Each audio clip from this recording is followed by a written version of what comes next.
আজকে বানাবো আফলাতুন। ঘরে বসে রেস্টুরেন্ট স্টাইলে খুব সহজে এভাবে বানিয়ে নিতে পারবেন। আসসালামু আলাইকুম, কেমন আছেন সবাই?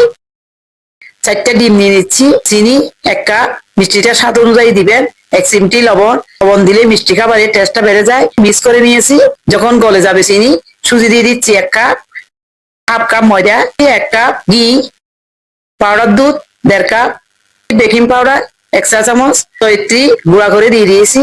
একটা সুন্দর স্ট্রং ফ্লেভার আসবে। এলাচের গুঁড়ো দিতে পারে। মিক্স করে নিয়েছি। যখন এরকম হয়ে যাবে, একটা বেকিং পেপার দিয়ে ঘি ব্রাশ করে নিয়েছি। একটা কেকের মোলের মধ্যে দিয়ে দিচ্ছি। কিছু ড্রাই ফ্রুট থাকলে দিতে পারেন, আমি কাঠবাদাম দিয়ে সাজিয়ে দিচ্ছি। দেখতে সুন্দর লাগবে, খেতেও অসাধারণ হবে। একটা পাত্রের মধ্যে স্ট্যান্ড দিয়েছি, কেকের মোলটা দিয়ে দিয়েছি, ঢাকনা দিয়ে দিয়েছি। 50 মিনিট রেখে দিয়েছিলাম, হয়ে গিয়েছে। নামিয়ে ঠান্ডা করে নিয়েছি। চিনির সিরাপ দিয়ে দিচ্ছি। চিনির সিরাপ দিলে আফলাতুন সফট হবে। একটা প্লেটের মূলের মধ্যে নিয়ে নিয়েছি। আমার পছন্দ মতো আমি কেটে নিব, আপনাদের পছন্দ মতো কেটে নিতে পারে। বাড়িতে একবার হলো এভাবে আফলাতুন বানিয়ে দেখবেন, আশা করি সবার ভালো লাগবে। ভিডিওটি ভালো লাগলে লাইক শেয়ার ফলো করবেন। ইউটিউব থেকে দেখলে সাবস্ক্রাইব করবে। আশা করি সবাই ভালো থাকবে। আল্লাহ হাফেজ।